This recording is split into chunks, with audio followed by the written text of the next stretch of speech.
వెంకటేశ్వర్లు గారు మాకు గురువులు. ఇంటర్మీడియట్లో తెలుగు బోధించేవారు. నేను చాలామందితో చెప్పినప్పుడు చాలా సంతోషించారు. మీకు ఇంత గురుభక్తి ఉన్నాయి. గురుభక్తి లేని అంత గుడివారిని కాదు నేను. తప్పకుండా వాళ్ళందరికీ ఉంటే నాకు ప్రతిరోజు ఉదయం 5 గంటలకు మొట్టమొదటి వాట్సాప్లో వారు పంపించినటువంటి శ్లోకాన్ని చూస్తాను నేను. తర్వాత ఒక్కొక్కసారి అది పూర్తిగా అర్థం కాక మళ్ళీ కూడా అడుగుతాను. సో ఆ విధంగా గత కొన్ని సంవత్సరాలుగా ప్రతి వారం, ప్రతి నెల, ప్రతి సంవత్సరం ఏదో ఒక రూపంలో నేను ఉద్యోగంలో జాయిన్ అయినప్పటి నుంచి ఇప్పటి వరకు కూడా వారు నేనేం పని చేస్తున్నా అనే దాన్ని, ఎక్కడ ఏ సంఘటన జరిగిందని నేను అన్ని మర్చిపోయాను చాలా మటుకు. ఎందుకంటే మనకు ఒక్కొక్క రోజు ఒక జీవితంలా ఉంటుంది. మనం 1000-2000 మంది కలిస్తే వాళ్ళందరి కథలు, గాథలు అవన్నీ కూడా ఒక పెద్ద పుస్తకం అవుతుంది. కాబట్టి వారు దాన్ని కొన్నింటిని గమనించి అప్పుడప్పుడు గుర్తు చేస్తుంటారు. సో ఇది ఒక ఆత్మీయ సమ్మేళనం. ఇన్ఫ్యాక్ట్ ఇంకో రోజు పెట్టారు, అది ఆదివారం రోజు. నేను అన్నాను, జీవితం అంతా దాదాపు 37 సంవత్సరాలు ఆదివారం, శనివారం పండుగలు అనేది నేను జరుపుకోలేదు ఉద్యోగం ఉన్నంత వరకు. కానీ రిటైర్ అయిన తర్వాత ఆదివారము మనోడితో గడుపుతున్నాను, పిల్లలతో గడపలేదు కాబట్టి అందుకని నేను రాలేనని చెప్పాను.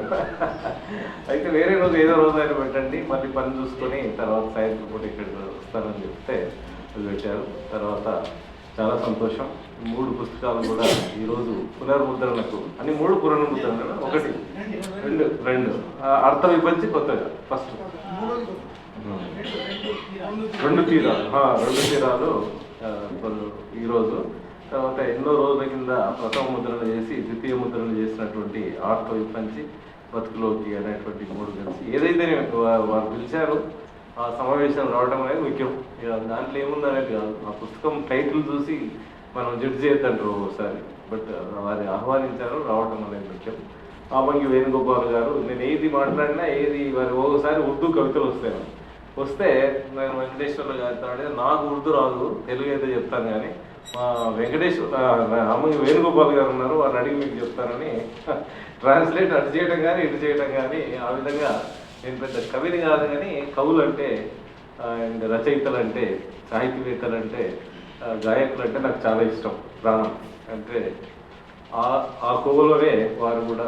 రామయ్య గారు వారిద్దరికి కొల్లీగ్ అయితే లెక్చరర్గా నాకు సర్వీస్లో వారు ఒకేసారి జాయిన్ అయినాం. కానీ కొంచెం ముందుకు వారు రిటైర్ అయినారు. తర్వాత ఇక్కడ వేదిక మీద ఉన్నటువంటి మా ఎమ్మెల్సీ సుధాకర్ రెడ్డి సాబ్ ఇక ఎప్పుడు నవ్వు ఊపుడే అంతే ఉంటాడు. సో చెన్నకేశ్వర రెడ్డి గారు, సూర్యప్రకాష్ గారు, రమాదేవి గారు.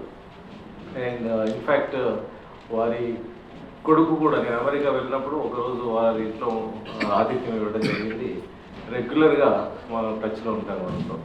ఈ 2 తీరాలు అనేది నిజంగా చాలా చక్కగా ఈరోజు భారతదేశానికి దాదాపు 3 కోట్ల మంది బయట ఉన్నారు అంటారు. సరే, కొంతమంది సిటిజన్షిప్ ఉంది, లేదో అమెరికానే కాదు, అంటే దాదాపుగా ఒక 120 దేశాలు అనుకుంటారు. బట్ జనాభా మనం భారతీయులు బయట ఉండే వాళ్ళతో సమానం. భారతదేశం ఏది చేస్తున్నా అంత పెద్ద నంబర్ ఉంటుంది అన్నమాట. సో మరి ఇందులో రాశారు వారు కూడా, జన్మభూమి ముఖ్యమా లేకపోతే యూనివర్సల్ బ్రదర్హుడ్, ప్రపంచంలో ఎక్కడ పోయినా కూడా అనేటువంటి ఈ రెండింటిని డిజైన్ చేస్తూ వాళ్ళు ఆ విధంగా వెళ్ళారు. హితులకు, సన్నిహితులకు, ఆత్మీయులకు మాట వరుసకైనా ఏమి చెప్పుకోలేరు. ఏమనుకుంటారో, ఏం ఫీల్ అవుతారో ఆ దేవుడికే ఎరుక. అంటే అమెరికాలో ఉన్నటువంటి వాళ్ళు. యాక్చువల్గా ప్రత్యక్షంగా నేను చిత్తూరు జిల్లాలో రామయ్య గారు కూడా కొన్ని రోజులు పనిచేస్తాను. నేను జాయింట్ కలెక్టర్గా కొన్ని రోజులు కలెక్టర్ కూడా ఇన్ఛార్జ్ అక్కడ పనిచేశాను. ఒకరోజు ఒక మిత్రుడు నా దగ్గరికి, 2 రిటైర్ అయినటువంటి టీచర్లు వస్తారు, మీరు కొంచెం కౌన్సిలింగ్ చేయాలన్న. అంటే నేను కౌన్సిలర్ కాదు, నేను ఇక్కడ కలెక్టర్ ఉన్నాను. లేదు పర్వాలేదు, ఎప్పుడు ఒక 2 నిమిషాలు అంటే, మరి నాకు టైం దొరకదు, రాత్రి పూట వస్తారా? పర్వాలేదు, ఎన్నింటికి రావాలంటే రాత్రి 9 తర్వాత రమ్మని చెప్పారు. 2 వచ్చారు. వాళ్ళ సమస్య ఏంటంటే టూకీగా, ఒకరు మ్యాథమెటిక్స్ టీచరు, ఒకరేమో ఇంగ్లీష్, 2 రిటైర్ అయినారు, హెడ్ మాస్టర్. పిల్లలు 2 అమెరికాలో ఉన్నారు, డాలర్స్ వస్తున్నాయి. వీళ్ళు రిటైర్ అయినాక ఇక్కడ ఏం చేస్తామని రమ్మంటే పోయినారు. బ్రహ్మాండంగా సెలబ్రేషన్స్ అయినాయి. పోయేటప్పుడు అది ఆడిపోయిన తర్వాత 1 వారం, 2 వారాలు, 3 వారాలు అయిన తర్వాత ఇక ఎక్కడ చూసినా సేమ్ జిరాక్స్ కాపీ, ఒక కారు, అందులో క్లోజ్ ఉంటుంది, ఏసీ ఎయిర్ కండిషన్ ఉంటుంది, అవి పోతూ ఉంటాయి. మనుషులు ఎవరు కనపడరు. బంగ్లాలన్నీ ఒకలాగానే ఉంటాయి, రోడ్లన్నీ ఒకలాగానే ఉంటాయి, కార్లన్నీ ఒకలాగానే ఉంటాయి, మనుషులు కూడా ఒకలాగానే ఉంటారు, ఎవరెవరితో పట్టించుకోరు. వీళ్ళకు ఇక ఇక్కడ ఉండటం అనవసరం, బోర్ కొట్టడం ప్రారంభం చేసింది. సరే ఒక నెల అయిపోయింది, 2 నెలల చాలా ఎవరు కనపడతలేరు, నమస్కారం పెట్టట్లేదు, పిచ్చాపట్టి మాట్లాడటం లేదు. తిని ఇంట్లో కూర్చోవాలని ఏం చేస్తారు, ఎవరు పిల్లలు వాళ్ళ పని వాళ్ళు చేసుకుంటారు. ఇక 3వ నెల ఉండలేక వాపసు వచ్చేస్తారు. వచ్చిన తర్వాత మరి పిల్లలు డాలర్ సంపాదిస్తున్నారు, వీళ్ళేమో పెన్షన్ వస్తుంది. నమస్కారం ఎవరు పెడతారు ఇంటికి వచ్చి? స్కూల్ పోతే గుడ్ మార్నింగ్ సార్ అని రోజు గుడ్ ఆఫ్టర్నూన్, గుడ్ ఈవినింగ్ అంటే ఎంత గ్రేట్ అనుకుంటాం మనం. సరే ఇప్పుడు స్కూల్కి పోతే కదా వాళ్ళు పెట్టకపోతే, ఇంటికి వచ్చి ఎవరు పెడతారు? ఎవరు పెట్టలేదు. సో వీళ్ళకు చాలా డిప్రెషన్ వచ్చేసింది, యాక్చువల్గా ఎక్స్ట్రీమ్ డిప్రెషన్ వచ్చేసింది. అప్పుడు మరి నా దగ్గరికి వస్తే నేను మాతో కూర్చోబెట్టి వాళ్ళ సమస్య ఏంటంటే డబ్బు కాదు, సంపాదన కాదు, వాళ్ళకు గౌరవం కావాలి. ఇన్ని రోజుల నుంచి గౌరవంగా బతికారు కదా పిల్లలు, అంతా రోజు స్కూల్కి పోయి ఇదంతా, అది గౌరవం లోపించింది. కాబట్టి చచ్చిపోయే వరకు గౌరవం ఉంటే చాలు, గౌరవంగా చచ్చిపోవాలి అనేటువంటి పాయింట్ వచ్చేసింది. పిల్లల దగ్గర ఎలా ఉండలేము అమెరికాలో, చాలా కష్టం. వాళ్ళ పని మనం చేస్తే మనం ఏం చేస్తాం, ఇండియాలోనే ఉండాలి, కానీ గౌరవంగా ఉండాలి, పని కూడా ఉండాలి. మరి రిటైర్ అయిపోయిన స్కూల్కి పోతే ఎవరు రాణిస్తారు? సో నేను అప్పుడు అన్నాను వాళ్ళతో, సో మీరేమో మ్యాథమెటిక్స్, ఒకరేమో ఇంగ్లీషు. భారతదేశంలో ఉదాహరణకు తెలంగాణలో, ఆంధ్రప్రదేశ్లో ఎక్కువ మంది ఇంగ్లీష్ మీడియంలో చదువుతారు, తక్కువ ఇంగ్లీష్ వచ్చేది మన వాళ్ళకి. కాబట్టి మీరు ఇంగ్లీష్ టీచర్, మీరు ఇంగ్లీష్ చెప్పండి. మీరు ఎక్కడ చెప్పాలి సార్? మీ ఇంటి దగ్గర ఉన్న స్కూలు, మీ ఇంటి దగ్గర ఉన్న హాస్టల్ నేను కలెక్టర్గా ఆర్డర్ ఇచ్చేస్తాను, పోయి చెప్పండి అని కలిపి వాళ్ళతో first time retired but not tired అనేటువంటి కాన్సెప్ట్ అప్పుడు ఇప్పుడు నాకు కూడా నా ఫోటోలో వాట్సాప్ మీద చూస్తుంది, రిటైర్డ్ బట్ నాట్ టైర్డ్ అని ఉంటాను అన్నమాట. ఇది నేను సృష్టించింది కాదు. 2004లో నేను చిత్తూరు జిల్లాలో పనిచేస్తున్నప్పుడు ఒక టీచర్ దంపతులు వచ్చి నాలో ఈ ఆలోచన అభివృద్ధి చేసి, ఎందుకు రిటైర్ కావాలి? గవర్నమెంట్ రిటైర్ అంటే అక్కడ స్థానం లేదు, అంతేగాని సమాజంలో స్థానం లేదా? సమాజంలో ఇప్పుడున్నంత అజ్ఞానం ప్రపంచంలో ఇంకెప్పుడు లేదు. ఒక 100 సంవత్సరాల కింద కొంచెం 4 వేదాలు చదివితే జ్ఞాని, మిగతా వాళ్ళు 4 వేదాలు చదవలేదు, అంతే కదా. 4 వేదాలు చదివారంటే నేను చదవలేదు, అంతే తేడా. ఇప్పుడు ఏ శాస్త్రంలో అయినా ఒక్క న్యూరాలజీలో 10 రకాల స్పెషలైజేషన్ ఉంటాయి, కంటి వైద్యంలో 10 రకాలైన స్పెషలైజేషన్, డెంటల్ పళ్ళకు 10 రకాలైన స్పెషలైజేషన్ ఉంటాయి. కన్ను గుర్తు తెలిసిన వాడికి పన్ను గుర్తు తెలియదు, ఆ పన్ను గుర్తు తెలుసు, ఈ జిఎస్టీ పన్ను, కానీ ఈ పన్ను గుర్తు తెలియదు. సో అట్లా మనకి ఇప్పుడు చాలా సబ్జెక్ట్స్లలో భలే సిగ్గు అనిపిస్తుంది అనమాట. ఎక్కడ పోయినా ఏ సబ్జెక్ట్ తెలియదు.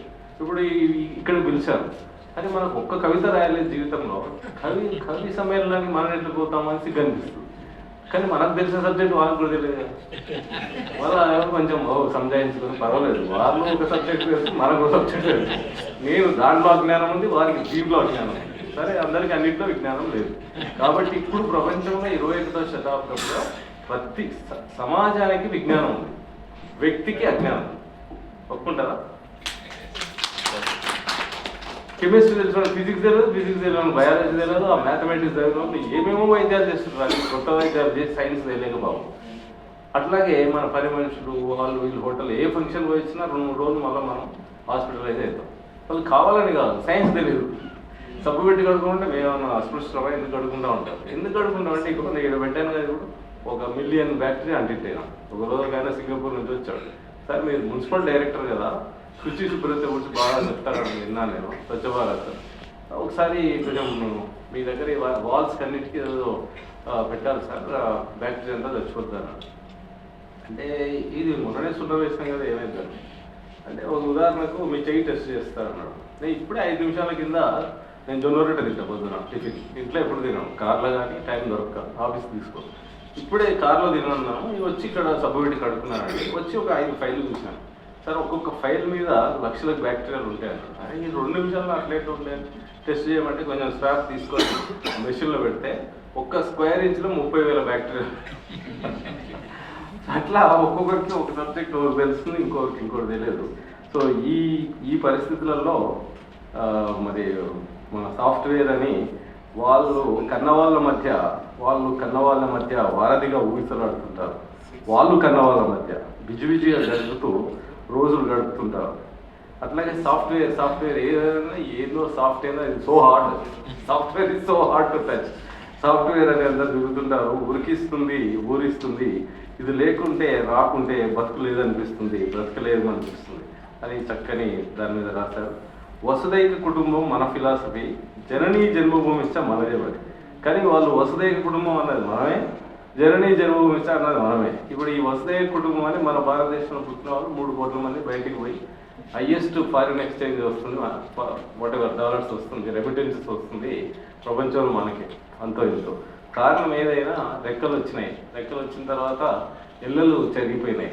తర్వాత ఇప్పుడు విజ్ఞానవంతులు ప్రపంచంలో ఆకాశంలో ఎక్కడి నుంచి ఎక్కడైనా ఎగరగలుగుతారు.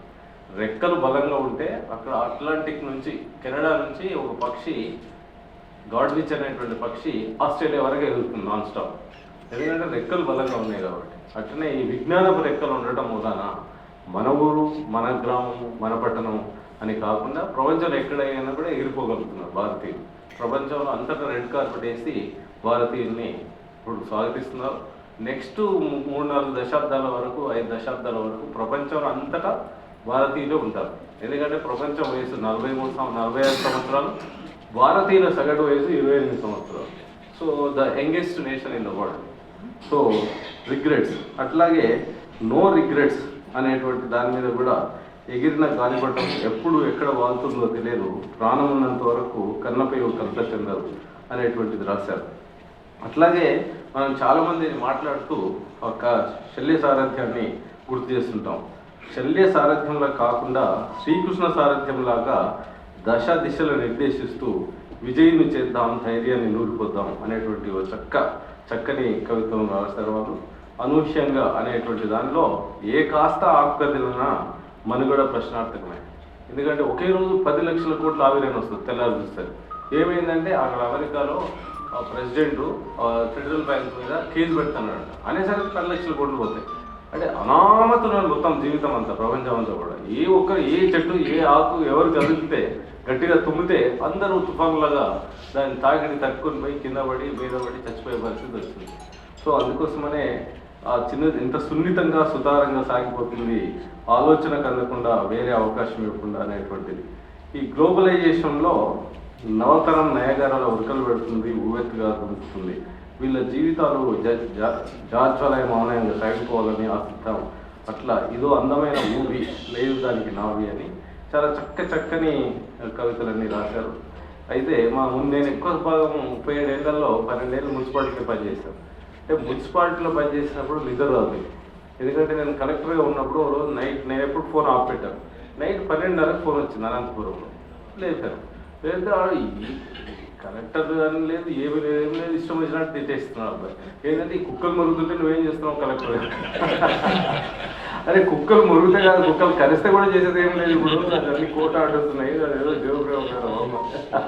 సో మొత్తం మీద మున్సిపాలిటీ అంటే అందరు తిరుగుతారు, కానీ మున్సిపాలిటీ బతికినా చచ్చినా మున్సిపాలిటీడే. కాబట్టి మున్సిపాలిటీ మీద కూడా ఇంకా నయం, పట్టణం పోలేదు, బతుకున్న మున్సిపాలిటీ వాళ్ళ చేతిలో పడకుండా. అయితే ఇంకోటి ఏం రాశారంటే, నన్నైనా తిక్కనైనా పెద్దనైనా రాజస్థానాల్లో వెలిగిన జీవుడు, కోతనలాగా వేమనలాగా శ్రీశ్రీ కాలనలాగా ఏ కొద్దిమందో ప్రజల హృదయాల్లో చిరంజీవులు.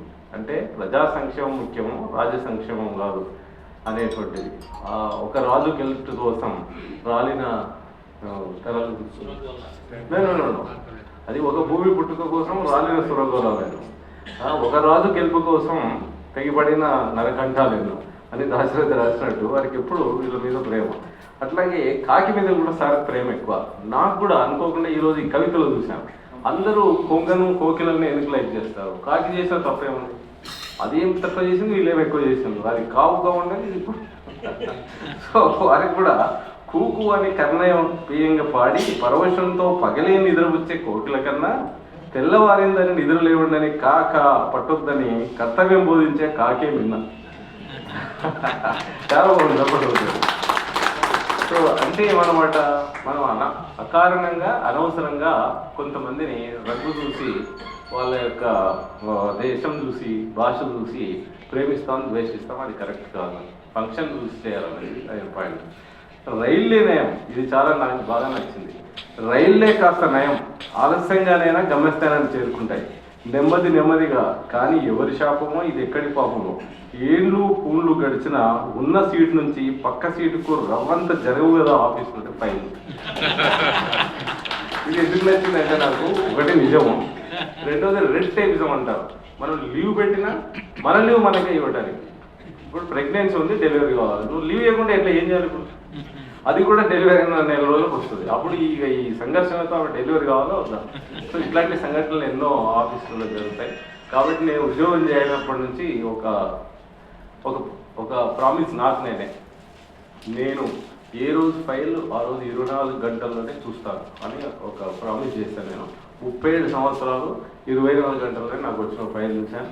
రాత్రి ఒక రోజు 1 గంట వరకు 2 గంటల వరకు 3 గంటలు ఎక్కువ వస్తాయి.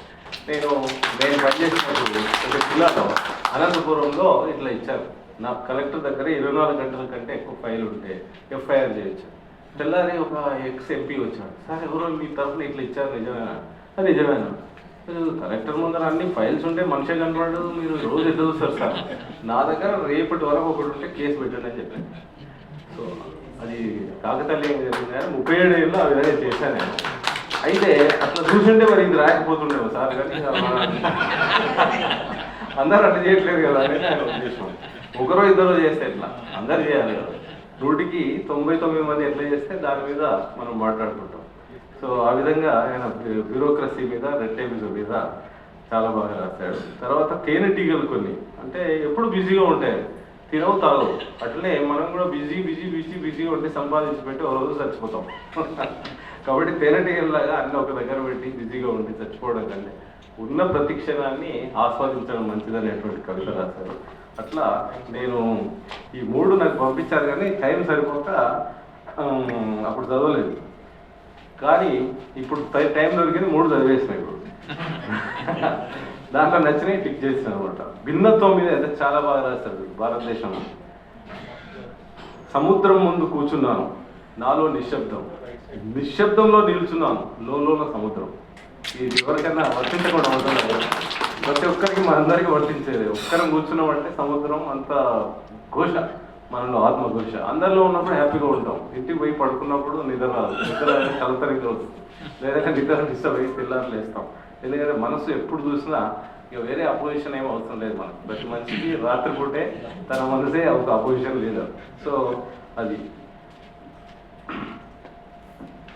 అందుని చేయండి అంటే ఈ పాపాలను చూడలేక నన్ను గుడ్డివాణి చేస్తే బాగుంటుంది అనేటువంటి ఒక కవిత రాశారు వాళ్ళు. అంటే ఎంత వికృతంగా, ఎంత భయంకరంగా కనిపిస్తుందో ఆ దేశం. అత్యాచారాల, రక్తపు చారులతో నలుపుతున్న మానభంగాల మసూచి వ్రణాలతో, ఓ నా దేశం దేహానికి చూడలేను, మీకు పుణ్యం ఉంటుంది, నన్ను అందం చేయండి అని ఒక హెల్ప్లెస్నెస్. ఒక్కోసారి అంటాం కదా మనం హెల్ప్లెస్నెస్. డూడు బసవన్నలు కావద్దు, దున్నే బసవన్నలు కండి, దారిద్రాన్ని తన్నే బసవన్నలు కండి. అంటే సెల్ఫ్ రెస్పెక్ట్ మీద, అడుగు తినడం కాదు, అడుగు తినడం కంటే ఏదో ఒక పని చేస్తే బాగుంటుంది అనేటువంటి ఒక చక్కని దాన్ని సారాంశంలో ఇచ్చారు. దాని తర్వాత బీ ద సన్, సూర్యుడు ఫలాంది కావాలని వెలగడు, నిరంతరం వెలుగుతూనే ఉంటాడు. ఈ only gives, it does not expect anything. మబ్బులు అడ్డం వస్తాయి, సూర్యుని మీద నింద వేస్తారు, కానీ అయినా సరే ఆయన పని చేస్తూనే ఉంటాడు ఎప్పుడు నిరంతరం. అట్లాగే ఆశయం మొక్కబోనిది అయినప్పుడు అపనిందలు లెక్క చేయకు, ఇనుణ్ణి ఆదర్శంగా తీసుకొని, ఇనుణ్ణి అంటే సూర్యుడిని, ఇనుమడించిన ఉత్సాహంతో లక్ష్యంతో సాగు ముందుకు అన్నాడు. కాబట్టి ఒక్కొక్క అక్షరము తూటాలలాగా వారి హృదయం నుంచి బయటకు వచ్చినాయి. అవన్నింటినీ ఒక దగ్గర తీసుకొని వచ్చి మరి అమ్మంగి వేణుగోపాల్ గారి పేరు చెప్తుంటాడు. మాట్లాడితే వారి పేరు చెప్పాడు, ఆయన పేరు చెప్తుంటాడు. ఇక నా ఎంబడిపడ్డాడు సార్, ఇది ఎట్లా చేసి ప్రింట్ చేసి మళ్ళీ ఫంక్షన్ పెడతామని అని అంటాడు. తర్వాత మీరే రావాలి ఎట్టి పరిస్థితులు అంటాడు.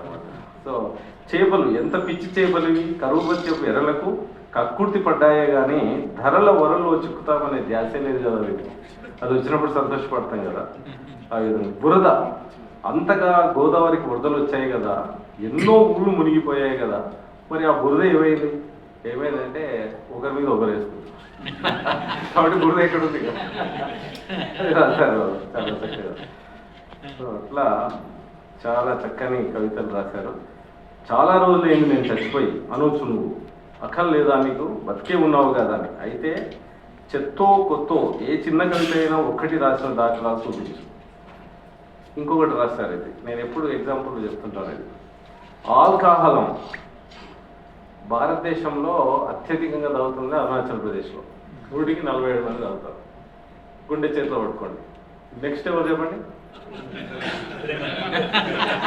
తెలంగాణ 147 మంది తాగుతారు అన్నమాట. నేను రోజు పొలం పోయినా, ఒక 4-5 వచ్చారు అట్లా రైతులు వాళ్ళు. మీరు ఎంతమంది తాగుతారా అని అంటే 4 చేయలేపారు, 5 మరి నువ్వెందుకు తాగమంటే ఇక నాకు కొంచెం ఆపరేషన్ అయింది సార్, ఇక 10 రోజులు అయితే నేను అనుకున్నా ఒక్కడేమో. అట్లా ఈ ఆల్కహాలం గురించి విపత్కర పరిస్థితుల్లో ఆలాహలాన్ని కంఠంలో నిలుపుకున్నాడు హరుడున్నాడు. ఆల్కహాలాన్ని కంఠ దగ్నంగా నిలుపుతున్నాడు నరుడు నేడు. సో ఇది మరి ఎక్స్ తీస్తుందో తెలియదు. నేను చూస్తే మెక్సికోలో డ్రగ్స్ అమ్ముకునేవాడు అనమాట. వాడిని మొత్తం మీద పట్టుకున్నారు. చంపేయడానికి పోతే ఎంతో మందిని అడ్డం వస్తే మిలిటరీ వాళ్ళందరూ కలిసి చంపేస్తారు. ప్రపంచవ్యాప్తంగా కూడా చాప కింద నీళ్ళలా ఈ డ్రగ్స్ మందులు, ఎవరు ఏ డ్రగ్ వేసుకుని ఏం మాట్లాడుతుందో, ఎవరిని మర్డర్ చేస్తారో, ఎవరిని యాక్సిడెంట్ చేస్తారో మనకు తెలియదు. రోడ్డు మీద పోతే ఇంటికి వచ్చేటువంటి నమ్మకం లేదు. తాగి నడిపిస్తుంటారు, డ్రగ్స్ తీసుకొని నడిపిస్తుంటారు. పిల్లలు పెద్దలు ఆడ మగ లేనే లేదు. ఇప్పుడు అందరూ సమానం అయిపోయారు ఈ కాలంలో. ఏ తప్పులు చేయడానికి, రైట్ చేయడానికి చాలా తక్కువ మంది ఆ విధంగా ఉన్నారు. సో విప్లవం కడలి కడుపు మరిగితే తుఫాను, ధరిత్రి హృదయం మండితే కాటకం, పేదల మనసులు పొగిలి రగిలి పగిలితే విప్లవం అని దాని మీద చాలా చక్కగా విప్లవాన్ని కూడా సృష్టించారు. సో ఈ విధంగా చక్కని కవితలన్నీ రాసి, ముఖ చిత్రం కూడా బాగుంది. చక్కని స్నేహితుల మధ్యన, ఆత్మీయుల మధ్యన ఈరోజు ఈ సమావేశం చేసుకుంటున్నాం. ఇది ఆత్మీయ సమావేశం. మీరు ఇప్పటికి కూడా చదువుతారు, వాళ్ళు రోజు చదువుతుంటారు. మళ్ళీ నాకు ఏం తెలియదు అని అంటుంటారు. మీరు చెప్పారు అదే నేను చెప్పింది అదే ఇందాక. ఈ ప్రపంచంలో ఎక్కువ తెలిసిన వాళ్ళు ఏం తెలియదు అంటారు, తక్కువ తెలిసిన వాళ్ళు అందరూ తెలుసు అని అంటారు. పైగా ఏం తెలియదు అంటే మన సబ్జెక్టే మనకు తెలుసు, మిగతా సబ్జెక్టులు తెలియవు. కాబట్టి ఎవరు సిగ్గుపడాల్సిన అవసరం లేదు, బాధపడాల్సిన అవసరం లేదు. You are good in your subject, you are bad in other subjects. అందరూ అంతే. రామయ్య గారు కెమిస్ట్రీ, తెలుగు చెప్పమంటే అసలు చాలా కష్టం. కవిత రాయమని ఇప్పుడు కెమిస్ట్రీ చెప్పమంటే రాత్రి 12 గంటలుగానే చెప్పేస్తారు. మీరు చెప్పండి ఒకటి, C2H6O2 అంటే ఏం చెప్పలేదు. ఇదే నేను మాకు కదా అంటారు. కాబట్టి ఈ అజ్ఞానం అనేది అందరిలో ఉంది, ఏమనుకోవద్దు.